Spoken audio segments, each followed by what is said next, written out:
Hey, thank you very much, Nancy and Julia. It's really nice to be with you, and I appreciate this opportunity to address your conference, albeit on Zoom. First, I spent 20 years in Congress working on a lot of economic issues. I spent 5 years before that working in the field of economics as a staffer in think tanks. And during my entire career, I found myself always wanting more data, and I found myself trying to quantify things. That's why I served as chairman of the Budget Committee and the Ways and Means Committee. As I looked through my career, what I realized was from working with agencies like CBO and OMB, data wasn't reaching its furthest extent. It wasn't going to where it needed to go. And as I also looked through my career, one of the issues that I felt that the federal government had an important responsibility that it was really falling short on was alleviating poverty, for example. And the federal government does so much in this space, about $1 trillion a year, almost 100 programs. And as we evaluated this and looked at all of the data, we were realizing that we weren't following evidence, that the federal government was more or less measuring its progress in an important issue like alleviating poverty based on effort, based on input. How many programs are we creating? How much money are we spending on these programs? And not measuring it based on results and outcomes, or following the best results, funding what worked and not funding what didn't work, and moving those precious dollars to things that did work. That wasn't happening in government, in Congress, in the 20th century, in the beginning of the 21st century. And so I basically decided to take on the challenge, and this was probably midway through my career, to try and find a way of depoliticizing and taking the ideology out of these fights that we had. That's the one other point I would make is, as I went into this space, I tried reforming lots of programs. I found myself in just an ideological partisan battle almost every step of the way to try and make things different or better. And so what I realized was the one thing that's really as unassailable as it gets in politics today is facts, evidence, science, data.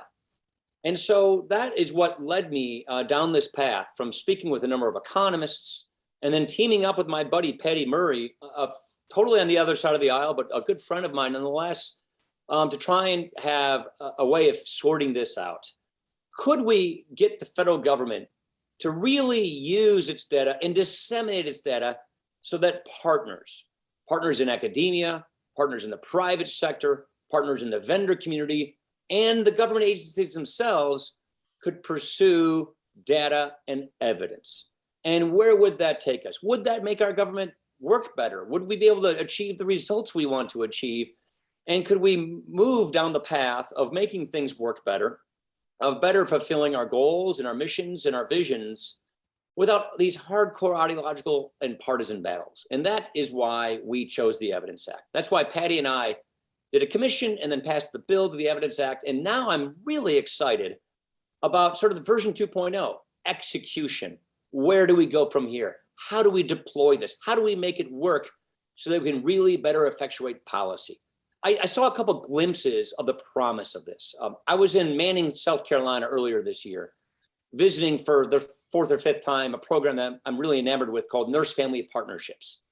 And Nurse Family Partnerships is a program that's been around for a while, funded through the MICV program.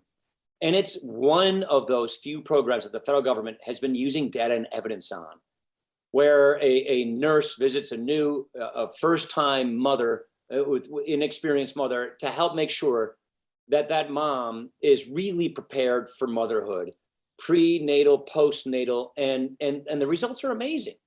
6-to-1 cost-benefit ratio, $63,000 improvement to society in benefits because of this Nurse Family Partnership program.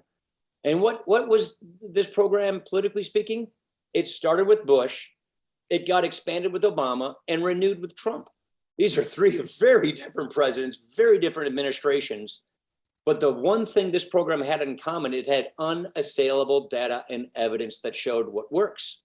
So I sort of saw that particular program as a window into a very positive future where we use data and evidence with the private sector, with the academic sector, with colleges and universities and philanthropies and foundations and for-profits and the government, and we really effectuate policy to the point where now we can use natural language processing and machine learning to really move the needle on this.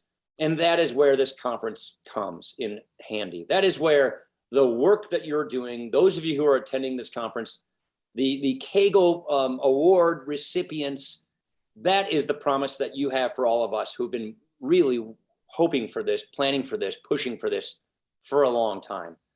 So I just wanted to say that I think we can leapfrog the stalemate. We can bypass all the unproductive ideological and partisan gridlock we have and make government work. Move the needle on the missions that we all want in society. We want poverty to be alleviated. We want upward mobility. We want to solve problems that society has. And nowhere is this better made clear than if we follow evidence and data. So much of it is collected, but we need the tools and the capabilities to not just understand what's being collected, but empower people to find unassailable, unbiased, objective truth and facts and science and data and evidence so that we can really move the needle and solve problems.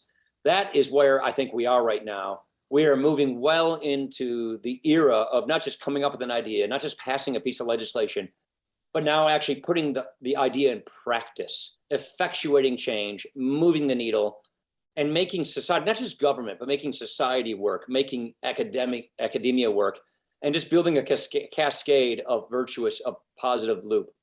I really think the virtuous cycle of using evidence and data is going to help us move the needle so far on these programs. And so I just want to commend you in the conference, the Kaggle recipients, and thank you for doing what you're doing, because you're showing the promise that these ideas have had all along. Thank you, and have a great conference.